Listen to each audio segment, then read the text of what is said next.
हरे कृष्ण, राधे राधे। स्वागत है आपका मेरे चैनल द रिलीजियस लाइफ में। कान्हा जी की कृपा आप पर और आपके परिवार पर हमेशा बनी रहे। दोस्तों, आज के वीडियो में आप सुनेंगे भगवत गीता के 7वें अध्याय का पाठ, जिसको कि हम सुनते हैं पितरों को प्रसन्न करने के लिए, पितरों की कृपा प्राप्ति के लिए। प्रत्येक अमावस्या के दिन हर घर में भगवत गीता के 7वें अध्याय का महात्म एवं 7वें अध्याय का पाठ अवश्य सुनना चाहिए या पढ़ना चाहिए। इससे पितृ संतुष्ट होते हैं, पितरों को प्रसन्नता प्राप्त होती है और हमारे जीवन में जो भी रुकावटें आ रही हैं, परेशानियां आ रही हैं, उनसे हमें छुटकारा मिलता है। क्योंकि जब पितृ प्रसन्न होते हैं तो वो हमें भी आशीर्वाद प्रदान करते हैं और हमारे जीवन में भी खुशियां आती हैं। तो चलिए अब हम सुनते हैं भगवत गीता के 7वें अध्याय का महात्म। लेकिन उससे पहले आपसे अनुरोध है कि पहली बार अगर आप चैनल पर आए हैं, आपने अभी तक मेरे चैनल को सब्सक्राइब नहीं किया है, तो आप पहले मेरे चैनल को सब्सक्राइब कर लें, आज की वीडियो को लाइक कर दें और कमेंट में हरे कृष्ण लिखना बिल्कुल न भूलें, हरे कृष्ण लिखें। तो चलिए सुनते हैं महात्मा। श्री नारायण जी बोले, हे लक्ष्मी जी, अब 7वें अध्याय का महात्म सुनिए। एक पटेल नामक नगर था, जिसमें शंकुकर्ण वैश्य रहता था। वह व्यापार करने को नगर के बाहर कहीं परदेश को जा रहा था। रास्ते में शंकुकर्ण को एक सर्प ने डस लिया, जिससे वह मर गया। तब उसके साथी दाह क्रिया करके आगे को सिधारे। जब लौटकर घर आए तब उसके पुत्र ने पूछा, मेरा पिता शंकुकर्ण कहाँ है? तब उन व्यापारियों ने कहा, तेरे पिता को सर्प ने डस लिया था, सो वह मर गया, और यह पदार्थ तेरे पिता का है, सो तू ले। पुत्र ने कहा, जिस सर्प ने मेरे पिता को काटा है, मैं उसको मारूंगा। उन व्यापारियों ने कहा, चलो वह ठौर मुझे बताओ जहां मेरा पिता शंकुकर्ण मरा है। व्यापारियों ने वहां ले जाकर उसको खड़ा कर दिया। लड़के ने देखा तो वहां एक बामी है, जिसे वह कुदीले से खोदने लगा। जब छेद बड़ा हुआ तो वहां से एक सर्प निकला। सर्प बोला, तू कौन है? मेरा घर क्यों खोद रहा है? तब उस बालक ने कहा, मैं शंकुकर्ण का पुत्र हूं। जिस सर्प ने मेरे पिता को मारा है, मैं भी उसको मार डालूंगा। तब सर्प ने कहा, हे पुत्र, मैं तेरा पिता हूं, तू मुझे इस अधम देह से छुड़ा और मुझे मत मार। यह मेरा पूर्व जन्म का कर्म था, सो मैंने भोगा।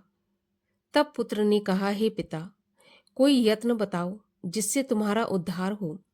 तब उस सर्प ने कहा, हे पुत्र, किसी गीता पाठी ब्राह्मण को घर में भोजन कराओ और उसकी सेवा करो, तो उसके आशीर्वाद से मेरा कल्याण होगा। तब उस बालक ने अपने घर पर उस नगर में जितने गीता का पाठ करने वाले थे, उन सबको बुलाकर श्री गीता जी के 7वें अध्याय का पाठ कराया और उनको भोजन करवाया। तब उन ब्राह्मणों ने आशीर्वाद दिया। तब तत्काल वह अधम देह से छूटकर देव देह पाकर विमान पर चढ़कर आकाश मार्ग को जाता हुआ अपने पुत्र को धन्य धन्य कहता हुआ बैकुंठ धाम को प्राप्त हुआ। अब सुनिए गीता के 7वें अध्याय की कथा। श्री कृष्ण भगवान बोले, हे पार्थ, मुझ में मन लगाकर, मेरे ही आश्रित होकर योग का अभ्यास करते हुए मेरे स्वरूप का संशय रहित पूर्ण ज्ञान कैसे होगा, सो सुनो। विज्ञान के सहित वह पूर्ण ज्ञान मैं तुम्हें सुनाता हूँ, जिसके जानने से तुमको इस लोक में और कुछ जानना शेष नहीं रहेगा। हजारों मनुष्यों में से कोई एक सिद्धि प्राप्ति के लिए यत्न करता है। उस यत्न करने वाले सिद्धों में से भी कोई बिरला ही मुझे ठीक ठीक जान पाता है। पृथ्वी, जल, अग्नि, वायु, आकाश, मन, बुद्धि और अहंकार, यह 8 प्रकार की मेरी प्रकृति है। इस प्रकृति को अपरा, अचेतन अर्थात जड़ कहते हैं। और हे महाबाहो, इससे दूसरी प्रकृति चेतन है, जिसने संपूर्ण जगत धारण किया है। इन्हीं दोनों प्रकृतियों से सब प्राणी मात्र उत्पन्न होते हैं। ऐसा जानो, यह प्रकृतियां हमसे ही उत्पन्न हुई हैं। इस प्रकार जगत की उत्पत्ति और प्रलय का कारण मैं ही हूँ। हे धनंजय, धागों में जिस प्रकार मणि पिरोई जाती है, उसी भांति यह संसार मुझ में ही गुथा हुआ है, मुझसे परे और कुछ भी नहीं है। हे कुंती पुत्र, जल में मैं ही हूँ, रस में मैं ही हूँ, चंद्रमा और सूर्य में, प्रभा में मैं ही हूँ, सब वेदों में प्रणव मैं ही हूँ, आकाश में शब्द तथा पौरुषों में पौरुष मैं ही हूँ। हे अर्जुन, पृथ्वी में जो सुगंध है तथा अग्नि में तेज मैं ही हूँ। हे पार्थ, संपूर्ण प्राणियों में सनातन बीज रूप मुझको ही जानना, बुद्धिमानों में बुद्धि रूप और तेजस्वियों में तेज मैं ही हूँ। हे अर्जुन, काम और रोग रहित बलवान पुरुषों में बल और पुरुषों में धर्म के विरुद्ध न जानने वाला कर्म मैं ही हूँ। जितने सात्विक राजस तामस पदार्थ हैं, वे सब मुझसे ही उत्पन्न हुए हैं, परंतु उनमें मैं नहीं रहता हूँ। ये सब मुझ में है। सत्व, रज, तम, ये तीनों गुणों के प्रभाव से यह सारा संसार मोहित रहता है। इस कारण यह मुझसे परे मुझ अव्यय परमात्मा को नहीं जानता। मेरी यह गुणमयी और दिव्य माया अत्यंत दुष्कर है। जो मुझको अनन्य भाव से भजते हैं, वे इस माया को पार कर जाते हैं। जो पापी मूढ़ नर अधम माया ने जिनका ज्ञान हर लिया है और आसुरी भाव ग्रहण किए हुए हैं, मुझको नहीं पाते।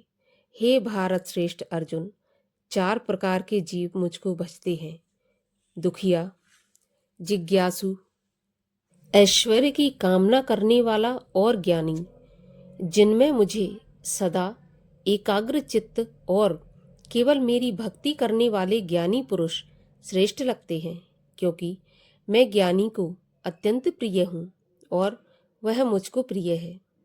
यद्यपि ये सभी भक्त श्रेष्ठ हैं, तथापि ज्ञानी तो मेरी आत्मा है, क्योंकि वह मुझ में ही मन लगाकर मुझको ही सर्वोत्तम गतिमान मेरा ही आश्रय ग्रहण करता है। अनेक जन्म में अनंतर ज्ञानी मुझे पा लेता है। ऐसा महात्मा अत्यंत दुर्लभ है, जो सब जगत को वासुदेवमय समझे। अपनी अपनी प्रकृति के अनुसार मनुष्य भिन्न भिन्न काम वासनाओं के अज्ञान में डूबकर उन फलों की चाहना से अन्य देवताओं के अधीन होकर उनकी उपासना करते हैं।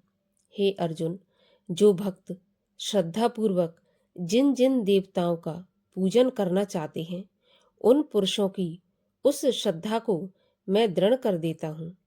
वह इस श्रद्धा से युक्त होकर उस देवता की आराधना करता है, फिर उसको मेरे ही रचे हुए कर्म फल प्राप्त होते हैं, परंतु उन अल्प बुद्धि वालों का फल नाशवान है।